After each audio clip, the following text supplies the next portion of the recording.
You ever get that feeling like you're kind of like an explorer, you know? Like you're discovering something totally new? Oh yeah, like finding some like hidden treasure or something. Yeah. That's kind of the feeling we're going for today as we dive into this world of rock art in the American Southwest.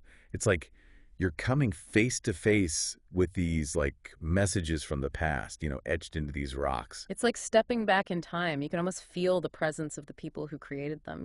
Exactly. And to help us decipher these mysterious symbols and really understand what we're looking at, we've got Dr. Aaron Wright with us. He's a preservation anthropologist, and he spent years studying the rock art of the Hohokam and Patayan cultures. Oh wow, so he's like the real deal. Yeah, he knows his stuff. Yeah. And one of the things that makes Dr. Wright's work so interesting is that he's challenging some of the traditional ideas about rock art. Yeah. Like that whole theory about it being mostly the work of shamans. Right, right. Like those mystical figures who connect with the spirit world. Exactly. Well, Dr. Wright says that doesn't really fit with what we're seeing in the Southwest. He thinks it was way more complicated than that. Hmm. So what does he think then? Well, he's suggesting that we need to look at the whole community and their rituals, not just individual shamans. Oh, okay, so it was more of a communal thing, like a shared experience. Yeah, exactly. He emphasizes that it wasn't like everyone was just picking up a chisel and, carving into rocks. It's a very Yeah. deliberate act. Only certain people were involved in creating it. Interesting. So there was some sort of like a system in place, maybe even a hierarchy. That's what he's suggesting. There was a definite purpose behind each mark, a deeper meaning. Okay, so before we go any further, can we just back up a second, talk about the different types of rock art? I know there are like petroglyphs and pictographs. Right, right. And don't forget about the geoglyphs. Oh, yeah. Those huge ones you can see from the air. But okay, so for those of us who need a refresher, what are the differences between those three? So petroglyphs, those are the ones where they carve or like scratch the images directly into the rock. Okay, so like those amazing ones at Newspaper Rock in Utah. Yeah, exactly. Hundreds of figures and symbols all etched right into the stone. Incredible. And what about pictographs? Pictographs are the ones where they use pigments to paint the images onto the rock surface. Okay, so like those vibrant red and yellow figures you see at Canyon de Chelly? Exactly. Those are amazing. They are. So petroglyphs are carved and pictographs are painted, and then geoglyphs are those massive earthworks you can only really appreciate from above. Right. Now, for this deep dive, we're going to be focusing on the Hohokam and Patayan cultures. They left behind a ton of rock art in the Southwest. Can you tell us a little bit about these cultures? Okay, so the Hohokam, they lived in what's now central and southern Arizona. This was from around 300 AD to about 1450 AD. And they were known for their incredible irrigation systems. Right. They were able to thrive in the desert thanks to those systems. And they had this really distinctive pottery style red on buff. You've probably seen it. It's pretty iconic. Oh, yeah. So they were pretty advanced for their time, adaptable, resourceful. Absolutely. And it's really important to remember that the Hohokam are considered to be the ancestors of the O'odham people who still live in Arizona today. That's an important connection, right? It shows that this art isn't just some relic of the past. It's a living legacy. Totally. It reminds us that we're talking about real people with a real history. Exactly. Now, what about the Patayan? Where do they fit into all of this? Well, the Patayan lived in a much bigger area, parts of Arizona, California, and even Nevada. Their culture flourished from around 700 to 1550 AD. A long time. Yeah. And they were known for their pottery too, but Oh. also their basketry and their ability to adapt to a bunch of different environments. Yeah, I mean, from river valleys to mountain regions, they really covered a lot of ground. They did. And just like the Hohokam, they also have modern day descendants. Tribes like the Kachan, Maricopa, and Mojave. So again, that link to the present is really important to keep in mind. It shows the ongoing relevance of their art and their culture. Right. It's not just something from a textbook, it's a living heritage. Okay, so we've got these two distinct cultures, both leaving behind this incredible art. But the big question is, what did it all mean? What were they trying to say? That's the million-dollar question. And honestly, it's one that researchers are still trying to figure out. We can't just interview the artists or, read their diaries. So we have to be like detectives. Yeah, we Yeah. have to rely on the clues they left behind in the art itself. And that's what makes it so fascinating. It's like solving a puzzle, right? Piecing Mm. together their lives and their beliefs through these fragments of art. Exactly. We're uncovering not just images, but stories, beliefs, ways of seeing the world, and all of that has been hidden for centuries. One of the things that really struck me about Dr. Wright's work is how he talks about time, like our modern perception of time. Oh, yeah. How so? Well, he suggests that our linear view of time, with past, present, future, might actually make it harder to understand rock art. Hmm. I can see that.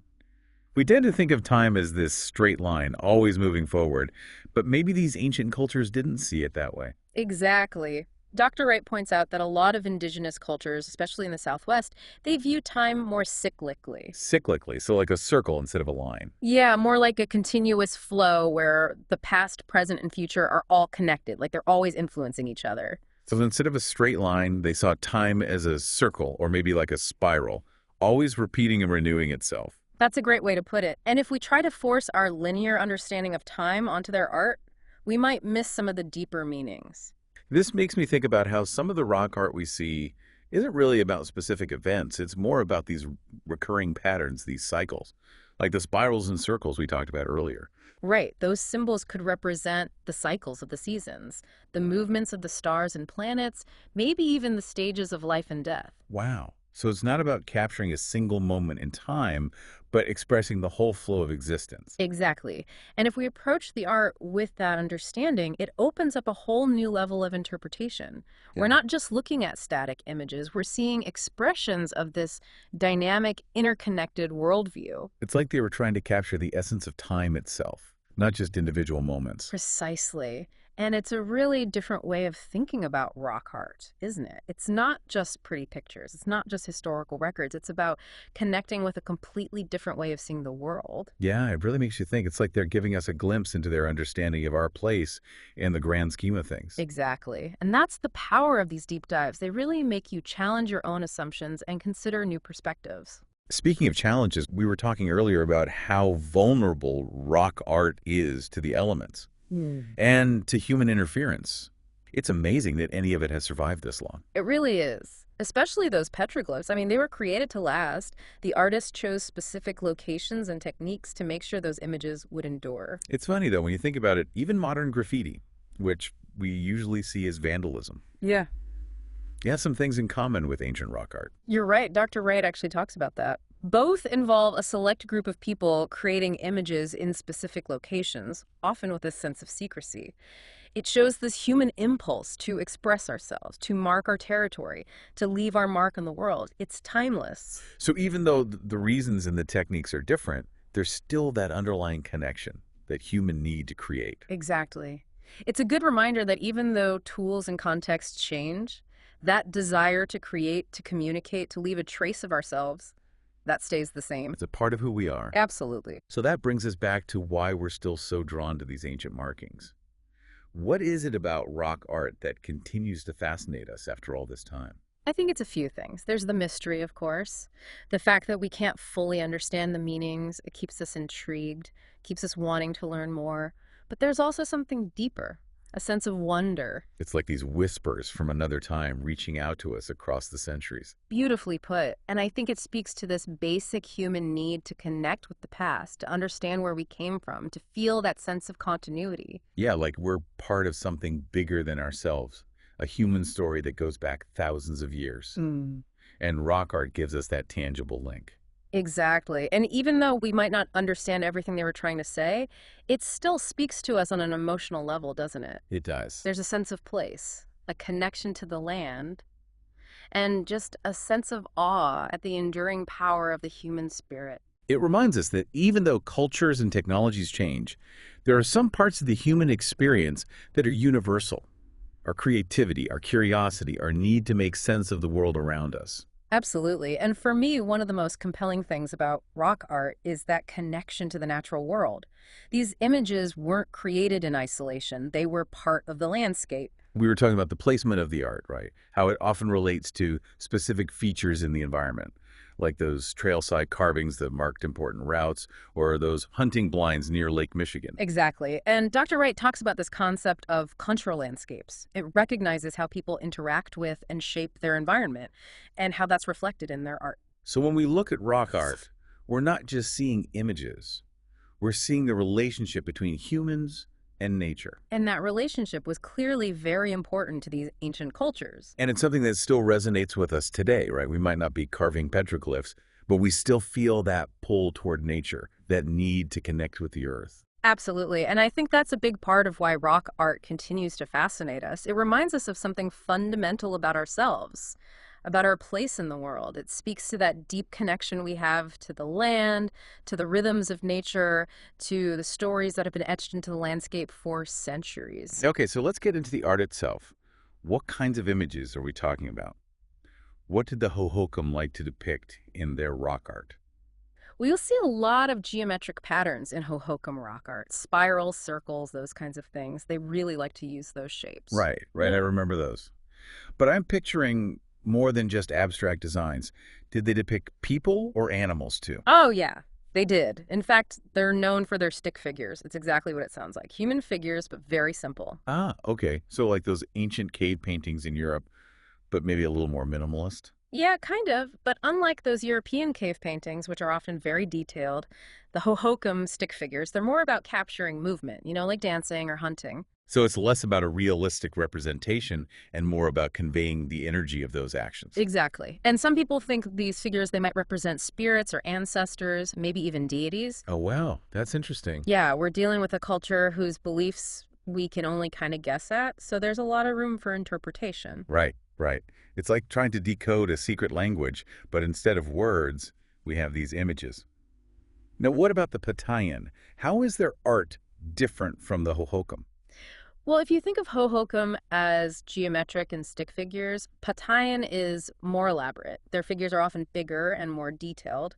So what kinds of things did they depict? A lot of animals, Mm. bighorn sheep, lizards, snakes, and also some really cool anthropomorphic figures. Wait, what did that mean again? It means combining human and animal traits. So, like a figure with the body of a human, but the head of a lizard or a bird. Oh, wow.